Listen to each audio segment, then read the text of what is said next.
अर्धवार्षिक परीक्षा 2021 कक्षा 12वीं के रसायन शास्त्र का पेपर। जी हाँ स्टूडेंट्स, ये क्लास 12th के रसायन शास्त्र का पेपर है। वैसे तो पेपर में अपलोड कर दिया था, लेकिन इस वीडियो में मैं संपूर्ण आंसर लेकर के आया हूँ। जितने भी क्वेश्चन है पूरे को कवर करूंगा एक शॉर्ट वीडियो में, तो अब आपको कहीं भी भटकने की जरूरत नहीं है। अगर आपने आंसर कहीं से देख भी लिया है तो प्लीज एक बार रीचेक जरूर करें, क्या आपने जो लिखा है वो सही है या गलत है। तो चलिए फटाफट स्टार्ट करते हैं। वीडियो में आगे बढ़ने से पहले एक चीज मैं आपको बता देता हूँ, 70 नंबर का आपका पेपर रहने वाला है। समय आपको 3 घंटे मिलेंगे और यहीं पर कुछ निर्देश मेंशन है और आपको निर्देश ध्यान से पढ़ना चाहिए। चलिए स्टूडेंट्स आगे चलते हैं। जैसे हम स्क्रॉल करते हैं तो हमें पहला प्रश्न यही देखने को मिलता है, सही विकल्प चुनिए। इसमें पहला नंबर कह रहा है कांच है। कांच क्या है? एक अक्रिस्टलीय ठोस है या क्रिस्टलीय ठोस है या अति शीतलती द्रव्य है या द्रव्य क्रिस्टल है। तो इसका सही आंसर हो जाएगा स्टूडेंट्स ऑप्शन नंबर सा, अक्रिस्टलीय ठोस इज करेक्ट आंसर। आगे चलते हैं क्वेश्चन नंबर सेकंड की तरफ। हमारा सेकंड नंबर कहता है मैग्नेटाइट अयस्क का सूत्र है। सिंपल से ये पूछा है मैग्नेटाइट का सूत्र क्या है, बस और कुछ नहीं, थोड़ी घुमा दिया। ठीक है, मैग्नेटाइट अयस्क का सूत्र ऐसा बोल दिया, सिंपल सा पूछा है मैग्नेटाइट का सूत्र क्या है। तो इसका सही आंसर हो जाएगा students Fe2O3 is correct answer. ठीक है, चलिए आगे स्क्रॉल करते हैं, देखते हैं थर्ड नंबर। निकोजन कहते हैं, निकोजन किस समूह के तत्व को कहते हैं। तो इसका सही आंसर हो जाएगा स्टूडेंट्स ऑप्शन नंबर ए, अर्थात समूह 15 के वर्ग को हम निकोजन के नाम से भी जानते हैं और हाइड्रोजन के नाम से किसे जानते हैं, ये आपको कमेंट बॉक्स में लिख करके बताना है। चलिए स्टूडेंट्स आगे चलते हैं। Next question, question number 4। यहाँ पर एक स्ट्रक्चर दिया और पूछा है इसका IUPAC नामकरण क्या होगा। तो इसका सही आंसर हो जाएगा option number D, 3 methyl benzoyl is correct answer. आगे चलते हैं फिफ्थ नंबर की तरफ। फिफ्थ नंबर में एक समीकरण दिया है और इसमें लिखा है कि इसका मुख्य उत्पाद क्या होगा। तो इसका सही आंसर हो जाएगा students phenol is correct answer. इससे मिलकर के फिनॉल बनेगा। आगे चलते हैं नेक्स्ट क्वेश्चन। सन 1984 में भोपाल गैस जो कांड हुआ था, ठीक है, तो उसमें किस गैस का रिसाव हुआ था ये पूछा गया है। तो मैं आपको बता देता हूँ स्टूडेंट्स, सन 1984 में जो भोपाल गैस कांड हुआ था उसमें हुआ था मेथाइल आइसोसाइनाइट। याद रखिएगा, मेथाइल आइसोसाइनाइट। अंतिम में टा आना चाहिए, डा नहीं, क्योंकि बहुत से बच्चों के मन में कंफ्यूजन रहता है कि टा होगा या डा होगा। और पहले तो ये हिंदी में पूछता था यार कि किस गैस का रिसाव हुआ है और लिखता था स्पष्ट रूप से methyl isocyanate, methyl isocyanide, 2-3 gas का नाम लिख दिया, ठीक है। फिर बच्चे कंफ्यूज, भाई मेथाइल तो ठीक है, आइसो भी ठीक है, साइनाइड, साइनाइड और साइनाइड, आप कंफ्यूज थोड़ी है ना। तो इसका सही आंसर होगा साइनाइट, अर्थात इसका सूत्र होता है CH3NC। ठीक है, इस करेक्ट आंसर, मतलब ऑप्शन नंबर ए के साथ आप जा सकते हैं। चलिए आगे चलते हैं 7 नंबर। हमारा 7 नंबर कहता है प्रथम आविष्कारक प्रतिजैवी है, मतलब किसका खोज सबसे पहले किया गया था। तो आपको पता है पेनिसिलिन का खोज किया था सबसे पहले, और पेनिसिलिन के खोजकर्ता के नाम अलेक्जेंडर फ्लेमिंग था। ठीक, और मोस्ट इंपोर्टेंट क्वेश्चन है, सबसे पहले एंटीबॉडीज पेनिसिलिन को ही बनाया गया था। चलिए भाई आगे चलते हैं क्वेश्चन नंबर सेकंड की तरफ, जिसमें पूछा गया रिक्त स्थान की पूर्ति कीजिए। चलिए फटाफट हम खाली स्थान भर लेते हैं। देखिए पहला नंबर कहता है सीजियम क्लोराइड मतलब CaCl, ठीक है, का अंतर आयनिक दूरी कितनी होती है। तो इसका सही आंसर हो जाएगा स्टूडेंट्स 8। लेकिन प्लीज इसको आप रीचेक जरूर कीजिएगा क्योंकि यहां पर थोड़ी मुझे सस्पेंस है। आगे चलते हैं सेकंड नंबर। अवांछित पदार्थ जैसे रेत, क्ले आदि के अयस्कों के निष्कासन का प्रक्रम क्या कहलाता है। तो इसे हम कहते हैं गैग। ठीक है, मतलब जिसमें आप मिला देते हैं रेत, सीमेंट मसाला सब मिला देते हो ना, उससे मिलने के बाद जो प्रोडक्ट बनता है उसे हम गैग कहते हैं, इसलिए यहाँ पर गैग हो जाएगा। ठीक है, आंसर लिख के दे दूंगा, टेंशन मत लो, लिख के दे दूंगा तो उसका स्क्रीनशॉट ले लेना, लेकिन यहाँ पर समझ लो। समझने से ये होगा स्टूडेंट, जब आप पेपर देखोगे कल तो आपके माइंड में सीधे हिट करेगा कि अच्छा इसका आंसर मैंने ये देख करके आया था ना, इसलिए आपको यहीं पर सब देखना है। चलिए आगे देखते हैं थर्ड नंबर। थर्ड नंबर कहता है समूह 17 के तत्व के बाहरी कोश में कितने इलेक्ट्रॉन होते हैं। तो सिंपल से यार, समूह 17 है, अंतिम में 7 है, तो 7 ही इलेक्ट्रॉन होंगे। आगे चलते हैं फोर्थ नंबर। फोर्थ नंबर कहता है ल्यूकास परीक्षण डैश डैश डैश एल्कोहल द्वारा तत्काल धुंधलेपन उत्पन्न होती है। तो इसका सही आंसर हो जाएगा स्टूडेंट्स तृतीयक एल्कोहल। ठीक है, मतलब आपको तृतीयक यहाँ पर फुलफिल करना है। आगे चलते हैं फिफ्थ नंबर। अल्फा हाइड्रोजन विहीन एल्डिहाइड डैश डैश डैश अवक्रिया देते हैं। तो इसका सही आंसर हो जाएगा कैनिजारो अवक्रिया। कौन सा? कैनिजारो अवक्रिया देते हैं। आगे चलते हैं स्टूडेंट्स। रेनिटिडिल का प्रयोग सर्वप्रथम किस प्रकार के औषधि में होता है। तो इसका सही आंसर हो जाएगा स्टूडेंट एसिटिक, मतलब जो एसिटिक एसिड होता है ना, जब खट्टापन की डकार आती है तो उसमें इस औषधि का यूज किया जाता है। आगे चलते हैं नेक्स्ट क्वेश्चन। मस्टर्ड तेल अवक्रिया का मुख्य उत्पाद क्या है। तो मुख्य जो अंतिम में प्रोडक्ट बनता है उसे हम बोलते हैं एल्किल आइसोथायोसाइनेट। ठीक है, क्या बोलते हैं? Alkyl isothiocyanate. चलिए स्क्रॉल करते हैं और देखते हैं सही जोड़ी, फटाफट मैच कर लेते हैं कि सही जोड़ी में पहला नंबर लिखा है क्वार्टज, तो इसका सही आंसर हो जाएगा SiO2। बॉक्साइड, तो इसका सही आंसर हो जाएगा Al2O3 इंटू 2H2O। चेल्कोजन, चेल्कोजन हम 16 वर्ग के तत्व को चेल्कोजन के नाम जानते हैं और 15वें वर्ग को निकोजन के नाम से। और मैं आपसे पूछा हूं कि कमेंट बॉक्स में लिखकर बताना है हाइलोजन किस वर्ग के तत्व को कहा जाता है, ठीक है। आगे देखते हैं फोर्थ नंबर कार्बोनिक अम्ल, तो इसका सही आंसर हो जाएगा स्टूडेंट ऑप्शन नंबर द अर्थात CHO इस करेक्ट आंसर। यहीं पर फिफ्थ नंबर कहता है फीलिंग विलियन, तो इसका सही आंसर हो जाएगा नाइट्रोबेंजीन इस करेक्ट आंसर। आगे चलते हैं मीरविन का तेल, तो इसका सही आंसर हो जाएगा स्टूडेंट्स फिनॉल इस करेक्ट आंसर। और नेक्स्ट कहता है नारकोटिक, तो इसका सही आंसर हो जाएगा मॉर्फिन इस करेक्ट आंसर। चलिए स्क्रॉल करते हैं और चलते हैं नेक्स्ट क्वेश्चन की तरफ। प्रश्न नंबर 4 कहता है एक शब्द और एक वाक्य में उत्तर दीजिए। देखिए इसमें F केंद्र की परिभाषा लिखना है, तो मैं आपको नीचे लिख करके बताऊंगा, यदि आप यहीं पर सुनना चाहते हो तो देन बेहतर है, ठीक है। देखिए इलेक्ट्रॉन की उपस्थिति वाले केंद्र को F केंद्र कहते हैं, ठीक है। मतलब जहां पर इलेक्ट्रॉन अवेलेबल होता है, उपस्थित होता है, उसे हम F केंद्र के नाम से जानते हैं, ठीक है। ऐसे डोपिंग शॉर्ट की ये सब मैं लिख करके आपको दिखा दूंगा तो देन बेहतर हो जाएगा, ठीक है स्टूडेंट्स। तो चलिए हम फटाफट चलते हैं और क्वेश्चन देख लेते हैं किस टाइप से हमारे एग्जाम में पूछा जाएगा। देखो क्वेश्चन नंबर 5, 6, 7, 8, 9, 10, 11, 12 जितने भी क्वेश्चन हैं पूरे 19 तक का सॉल्यूशन मैं लेकर के आया हूं, तो आप परेशान मत होइए। चलिए अब हम सीधे देख लेते हैं अपना सॉल्यूशन क्या है इसका सही आंसर।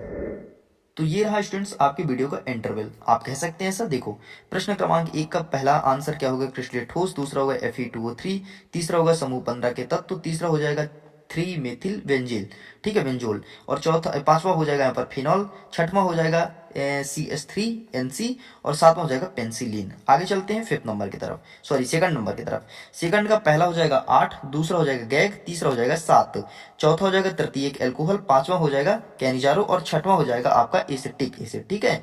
और सातवां हो जाएगा एल्किल आइसोथायोसाइनेट। चलिए स्टूडेंट्स आगे चलते हैं थर्ड नंबर। थर्ड का पहला हो जाएगा SiO2, सेकंड हो जाएगा Al2O3 इंटू 2H2O, थर्ड हो जाएगा समूह 16, फोर्थ हो जाएगा CHO, यहीं पर फिफ्थ हो जाएगा नाइट्रोबेंजीन, सिक्स हो जाएगा फिनॉल और सेवन हो जाएगा मॉर्फिन, ठीक है। चलिए स्क्रॉल करते हैं और देख लेते हैं इसका आंसर। प्रश्न नंबर 4 का पहला पूछा गया था F केंद्र किसे कहते हैं, देख लीजिए इलेक्ट्रॉन की उपस्थिति वाले केंद्र को F केंद्र के नाम से जानते हैं, ठीक है। सेकंड क्वेश्चन का देख लीजिए डोपिंग पूछा गया था, तो किसी क्रिस्टल में अशुद्ध मिलाने की क्रिया ही डोपिंग कहलाती है, ठीक है। और डोपिंग मनुष्य जैसे कोई गेम खेलता है तब भी डोपिंग करते हैं, मतलब सिंपल से है बाहर से कोई ताकत देना या फिर कोई अशुद्धि पदार्थ को ग्रहण करना ही डोपिंग कहलाता है, ठीक है। थर्ड नंबर देख लीजिए जब किसी आयनिक क्रिस्टल जालक में एक धनायन एवं एक ऋणायन समान अनुपात में रिक्त स्थान रहता है तो इस प्रकार के दोष को शॉटकी दोष कहते हैं। मतलब जिसमें धनायन और ऋणायन दोनों का रहे लेकिन समान अनुपात में रहे, इक्वल इक्वल रहे, इसे ही हम कहते हैं शॉटकी दोष। आगे देखते हैं फोर्थ नंबर अयस्कों के संरक्षण के समय बचे रेत कंकड़ को ही गैग कहते हैं, ठीक है। जो रेत कंकड़ बच जाते हैं उसे हम अंतिम में गैग कह देते हैं कि ये गैग है, ठीक है। और इसमें पूछा गया था 17 ग्रुप ऑफ एलिमेंट्स के नाम लिखना था, तो देख लीजिए fluorine, chlorine, bromine, iodine, astatine, ठीक है। तो ये रहा। यहीं पर क्वेश्चन नंबर 6 एंड 7 का आंसर मुझे नहीं मिल पाया सटीक तरीके से, इसलिए मैं प्रेजेंट नहीं किया हूं। चलिए अब देख लेते हैं प्रश्न नंबर 5 से सही आंसर क्या है। चलिए स्टूडेंट्स ये देखिए जो क्वेश्चन नंबर 5 जो पूछा था मोल प्रभाज की परिभाषा लिखिए, तो यहाँ पर मेंशन है किसी बिलियन में उपस्थित विलेय की संख्या या विलायक की संख्या को उस बिलियन में उपस्थित विलेय का मोल प्रभाज या विलायक का मोल प्रभाज कहलाता है, ठीक है। तो प्लीज इसका स्क्रीनशॉट लीजिए, देखिए एकदम प्रिंटेड है, कहीं पर कोई दिक्कत नहीं होगा, ठीक है। चलिए स्क्रॉल करते हैं, देखते हैं नेक्स्ट क्वेश्चन। हमारा नेक्स्ट क्वेश्चन क्वेश्चन नंबर 6 था, जिसमें पूछा गया था हेनरी का नियम लिखिए, और देख लीजिए हेनरी का नियम यहाँ पर लिखा है गैस की विलायक में विलेयता तथा दाब में बीच मात्रात्मक संबंध सर्वप्रथम अंग्रेजी रसायन शास्त्री हेनरी ने बताया था। हेनरी द्वारा बताए गए संबंध को हेनरी का नियम कहते हैं।